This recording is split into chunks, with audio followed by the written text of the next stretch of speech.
Permasalahan yang paling krusial itu adalah mengenai regulasi pemerintah. Sapi kita jadi harga jualnya turun. Kendalanya di sistem pakan. Pakan mahal, harga jual sapi murah. Assalamualaikum warahmatullahi wabarakatuh. Nama saya Dr. Iwan Nanang Purus Sutindro, pemilik PT Indo Prima Beef yang bergerak di bidang penggemukan sapi.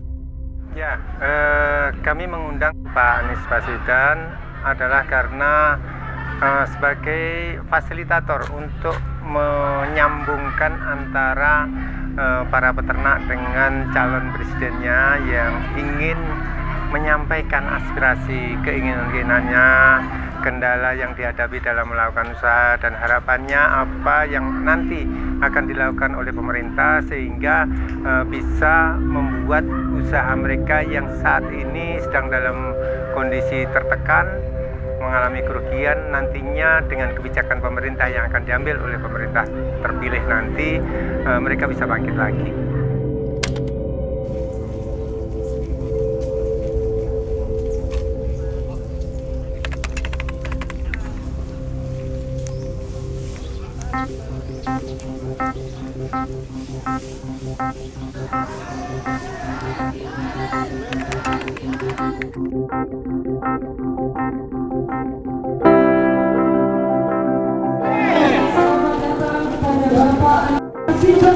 Dan rombongan selamat datang di PT Indo Prima Beef yang ketemu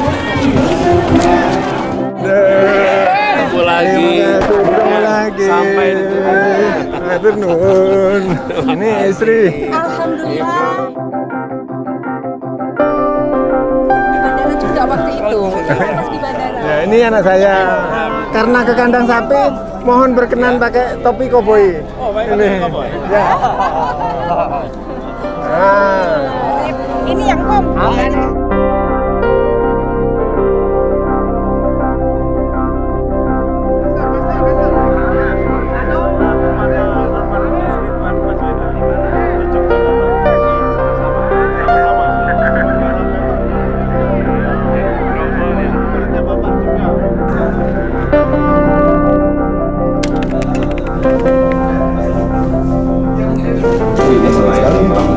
Iya kan? Kunci ya? Iya, itu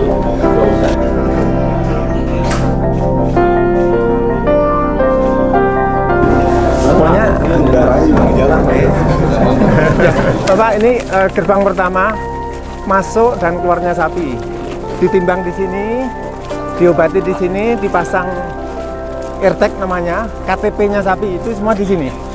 Timbangannya digital. Jadi semua data terekod sejak kedatangan. Oke. Di sini semua. Pengobatan juga di sini. Jadi PT Indo Prima Beef didirikan tahun 2014.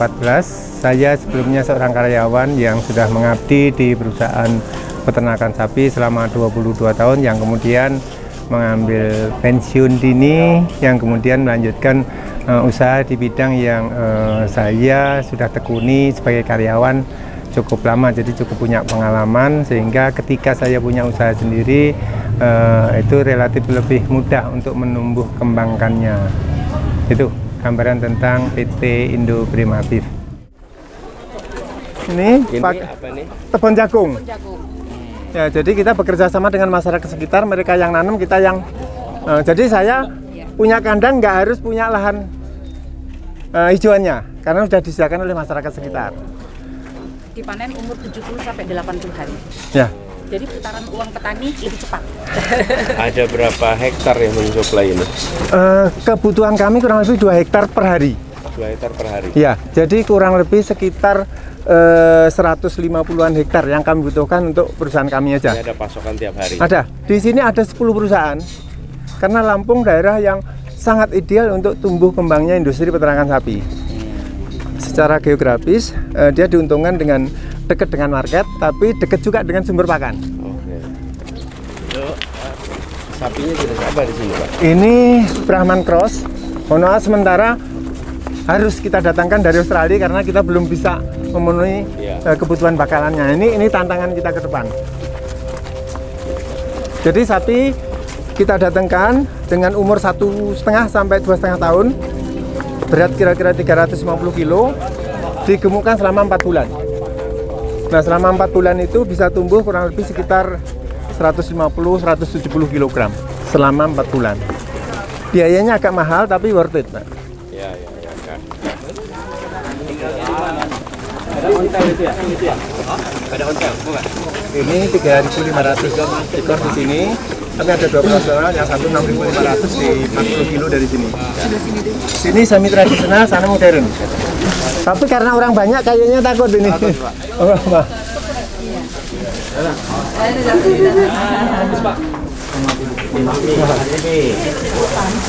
Kayaknya mesti pakai bahasa Inggris nih, Pak. Kau.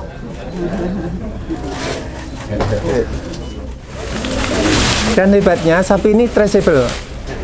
Keluar dari farm mana, ditransportasikan pakai alat apa, digemukkan di mana, ada RFID. Yang lingkaran itu bisa di scan, akan muncul nomor registernya.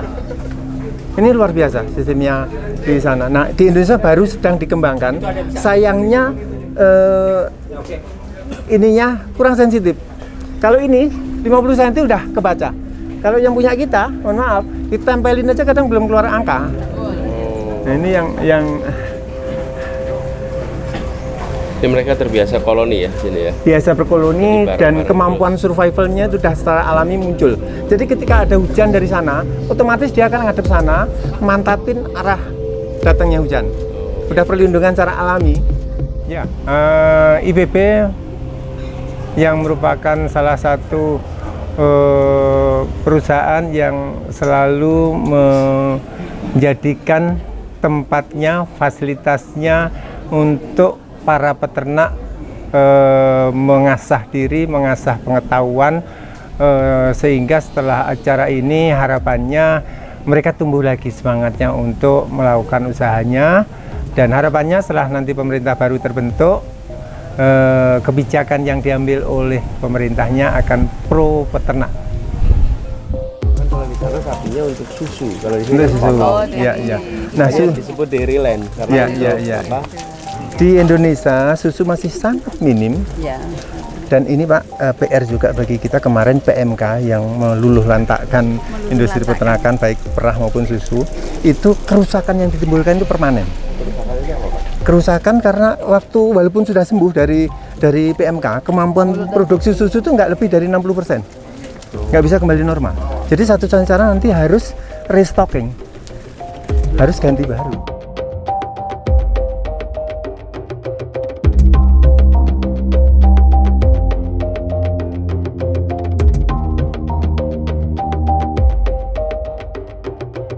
Permasalahan yang paling krusial itu adalah mengenai regulasi pemerintah, kebijakan pemerintah yang cenderung berubah-ubah, hampir setiap rezim ganti perubahan, dan itu sangat menyulitkan kita karena mereka rata-rata kurang pro ke rakyat gitu, tidak konsisten. Akibatnya kebijakan berubah-berubah, kita pun sulit untuk mengimbangi ataupun sulit untuk kita menyikapinya. Dari situ permasalahan yang paling utama adalah kalau saya pribadi lebih ke kebijakan pemerintah yang terkadang itu justru melemahkan peternak lokal sendiri.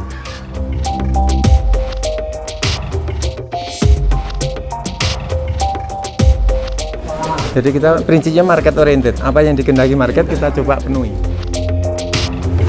Nah, Lampung Tengah khususnya ini agak berbeda dengan daerah lain di mana peternak-peternak milenial, peternak-peternak muda itu banyak sekali yang mereka sudah benar-benar all out menggantungkan hidupnya di bisnis sapi.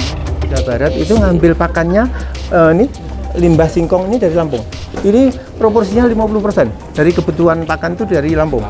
Makanya kita melakukan usaha di sini itu punya advantage lah. Berdekatan dengan pasokan itu. Ya.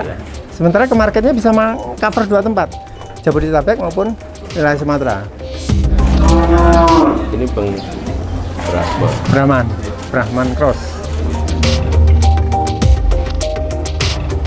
Ini 2 tahunan juga ya kira-kira ya umurnya? Ya. 2 tahun. Ini variasi. Ada yang udah 2 tahun, ada yang masih 1,5. Ini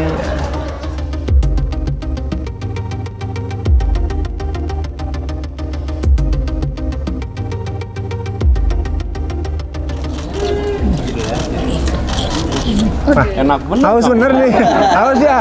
Ah.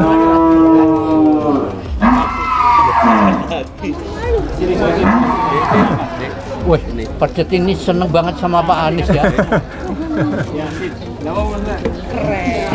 Wih, ini top. Ya. Waduh. Wah, Nggak ada breaknya nih. Ya. Jadi namanya Pak Anies untuk kenang-kenangan Indo Prima? Adil. Kasih nama Adil ya. Oke, siap. Sah.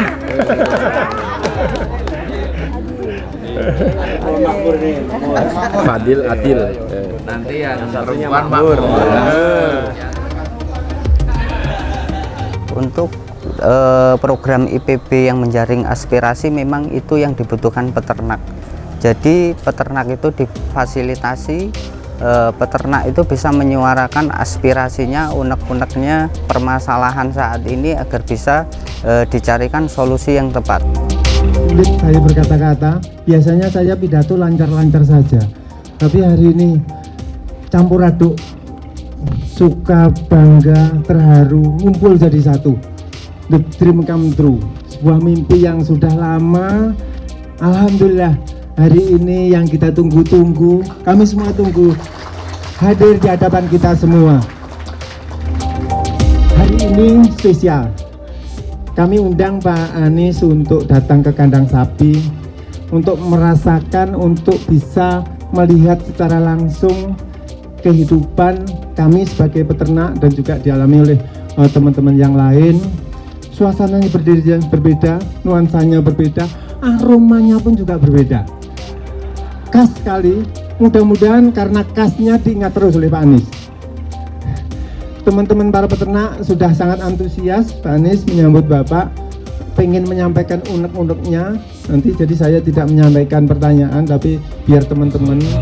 Menurut saya penjaringan aspirasi yang dilakukan oleh IPB itu sangat bagus. Memang ini yang sangat kita tunggu-tunggu selama ini, karena kita selama ini hampir di setiap event, di setiap momen kita menyuarakan kepentingan peternak, baik itu yang menyangkut permasalahan yang ada maupun isu-isu yang sangat krusial seperti saat ini. Memberi support kepada kita peternak lokal sebagai CSR ataupun sebagai bina lingkungan. Jadi PT Indo Prima Beef diharapkan kedepannya itu bisa membawa peternak-peternak ke arah yang lebih baik, supaya kita juga merasa ternaungi, merasa kita itu ada leaders, ada pemimpin yang mau peduli kepada kita peternak-peternak petani lokal. Permasalahan saya hari ini adalah persamaan rataan antara peternak kelompok dan peternak mandiri, Pak. Yang hari ini banyak pemerintah mengayomi hanya adalah peternak kelompok.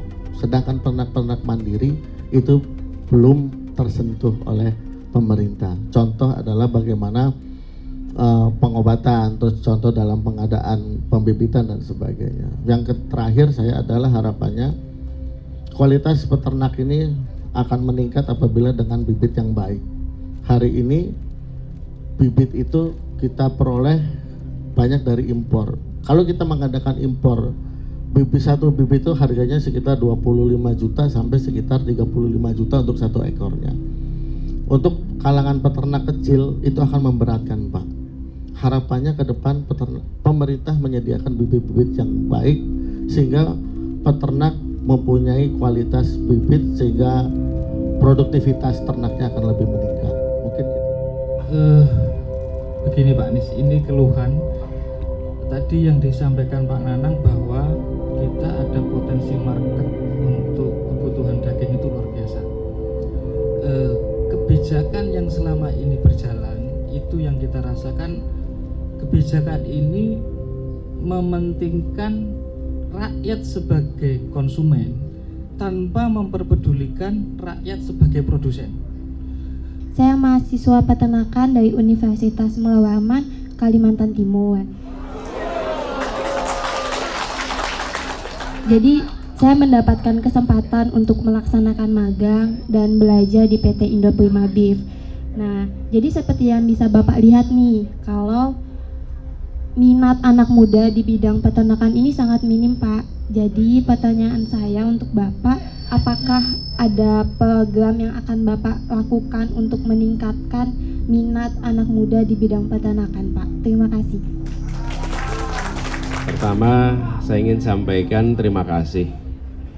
Bapak-bapak, Ibu telah menjadi pemasok kebutuhan pangan yang sangat vital untuk rakyat Indonesia. Boleh beri tepuk tangan untuk para peternak semuanya di sini.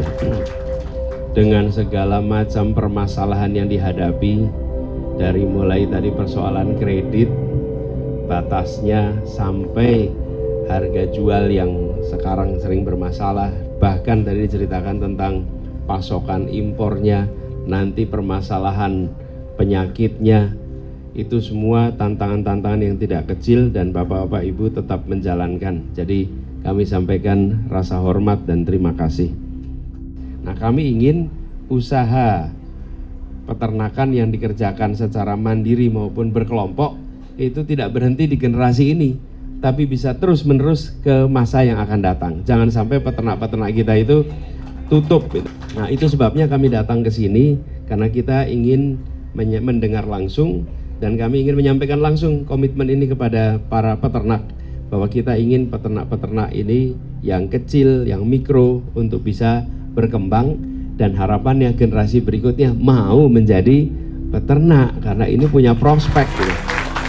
Saya ingin Bapak Ibu merumuskan atau menjawab 4 pertanyaan saya. Ada 4 pertanyaan ini. 1, hal apa yang sekarang ada yang perlu ditingkatkan? Nomor 1. Nomor 2, hal apa yang sekarang ada yang perlu dikoreksi? Yang ketiga, hal apa yang sekarang ada yang perlu dihentikan? Yang keempat, hal apa yang belum ada dan perlu dikerjakan? Ya. Jadi ketika kita bicara perubahan, itu bukan hanya menghentikan, bukan hanya menambah yang baru, tapi bilang apa yang harus ditingkatkan, apa yang harus dikoreksi. Nah, kalau dikoreksi itu beda dengan ditingkatkan.